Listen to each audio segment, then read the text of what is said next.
Hello, Beez Bladers. Welcome back and welcome newcomers to the channel. I can't wait to show you this knife because we're going to take it apart. I want to see what the inside looks like. Why? Because it has a button lock and it's a little bit different. And this is the Cjrb Lago. It's the Lago. Would you look at it? Just look at it and all its red and blackness. It's channel colors. Gotta love it. And look at here already. Look at that. It's a deep carry pocket clip and it's reversible. That's always a major plus. There's lefty love going on and flat screws, no mushrooms growing in the shade to grab a hold of your pocket. And it has a really low profile and plenty of room. So there's no issue in and out of the pocket. You can see there's plenty of room up here and it comes down and this lip isn't sticking up to grab you. So I'm telling you, wait till you see the ergos here in just a second.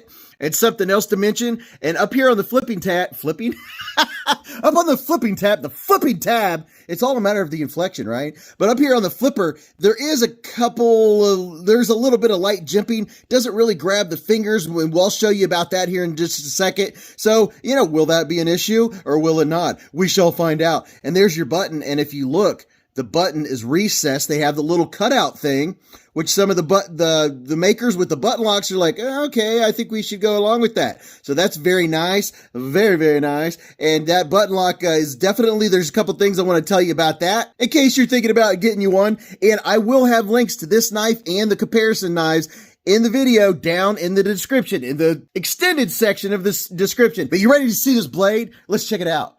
Pow! Right in the kisser. Ooh, yeah. Would you look at that?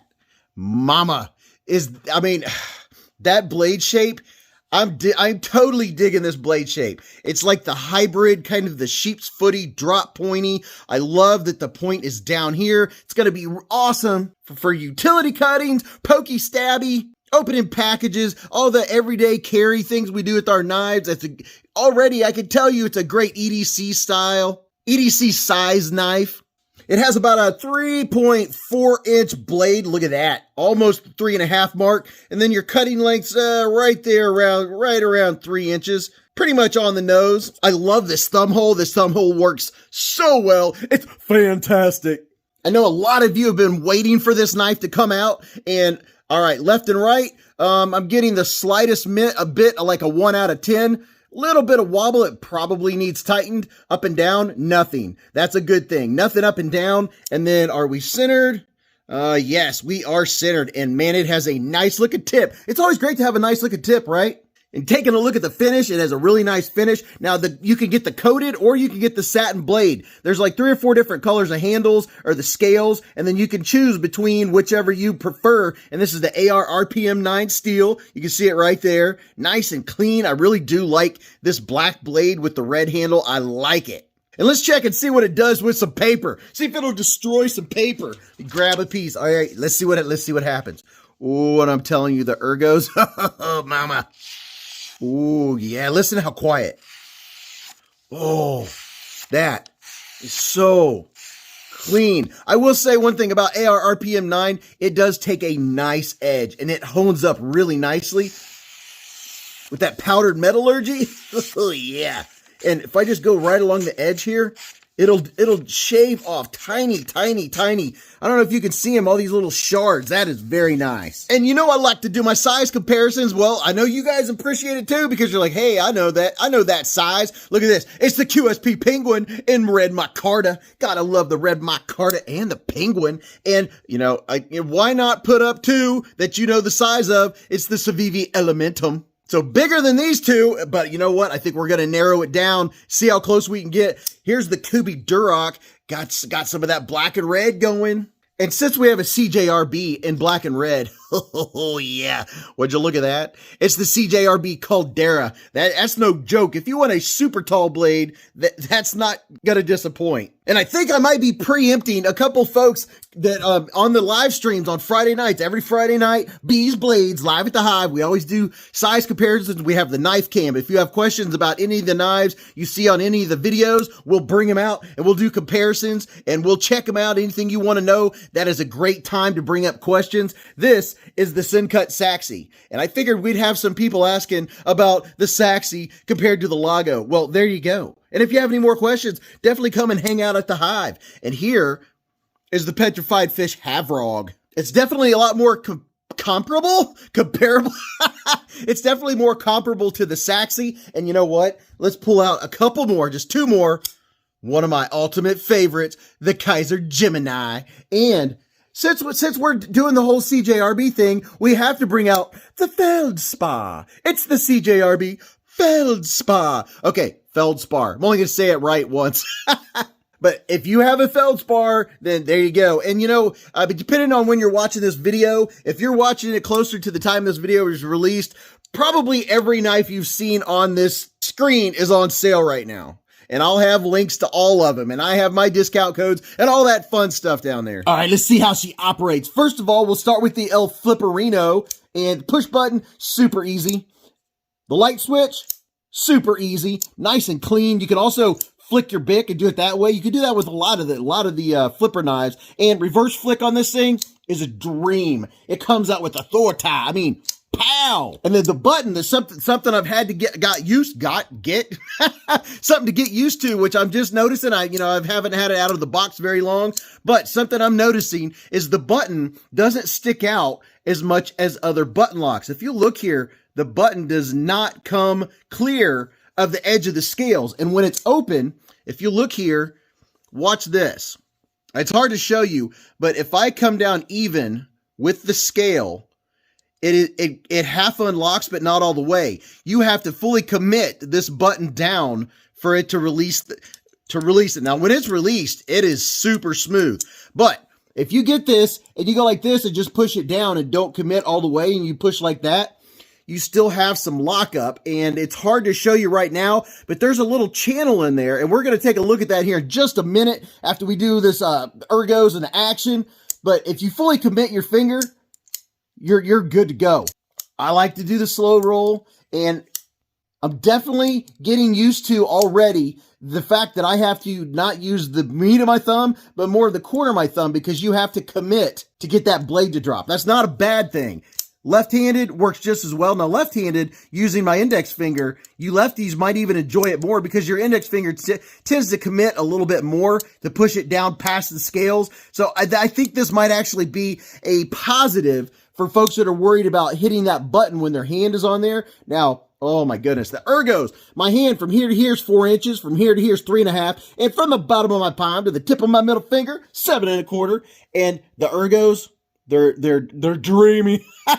They are comfortable. There are no hot spots. It fits in the hand very well. And look at this choil. That's what I'm talking about. Some choking up action. Ooh, yeah. Just in a classic grip.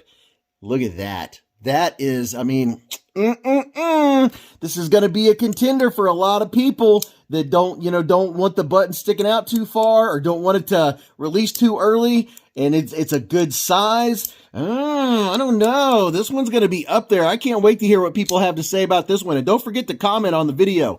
So there's your ergos for that. And look at that. Opening packages. Just that grip is really good. It's comfortable.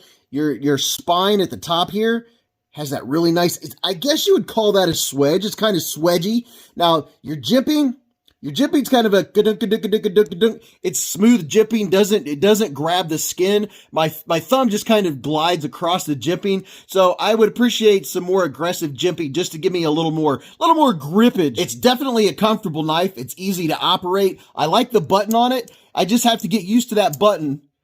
You know, after you've had a knife for a little bit, you get used to how it shuts, how hard you can pop it. As far as detent, I'd say it's about an average detent as far as button locks go. But you know what? Let's take it apart and we'll come back for some final thoughts. All right, let's get inside here and see what we're doing. All right, so it looks like we're going to have a D-shaped pivot. At least that's what it looks like. And so it wants us to take it apart from the show side, and I think we could do that. I don't think we have much choice. Hope you're all having fun. I hope you all had a great day. I know I had a great day, depending on what day you're watching this. And if you're driving right now, be careful, be safe. And a lot of folks listen while you're driving. That is totally cool. I do the same thing. There's your pivot screw. And let's see what else we have. Are these T6s or T8s? Oh, hey, look at, hey, oh, okay, I wasn't expecting that. You have T8s for body screws. What? We don't have to have a T6? Very nice. Okay, that totally caught me off guard. I thought they kind of looked larger. That's what she said. But I'm actually surprised by that. All right, so why can't I, what did I do? I've got it locked now. All right, so I probably should have had the blade open. Let me see if I can get this blade open. It is not wanting to let go, so I'm going to do this. So I would say if you're going to take it apart, if you don't have a plastic spudger or something like this, now that was no big deal. I was just being careful because I didn't want a spring to go flying on me because you all know that's happened. You know what? It's not dirty. It's very clean. All there is a little bit of lube on it. I am not going to bother with the whole cleaning. We will give it just a hair, just a little bit of looby-doob where it needs it, and then we're going to put it back together. But look, let's see what it looks like.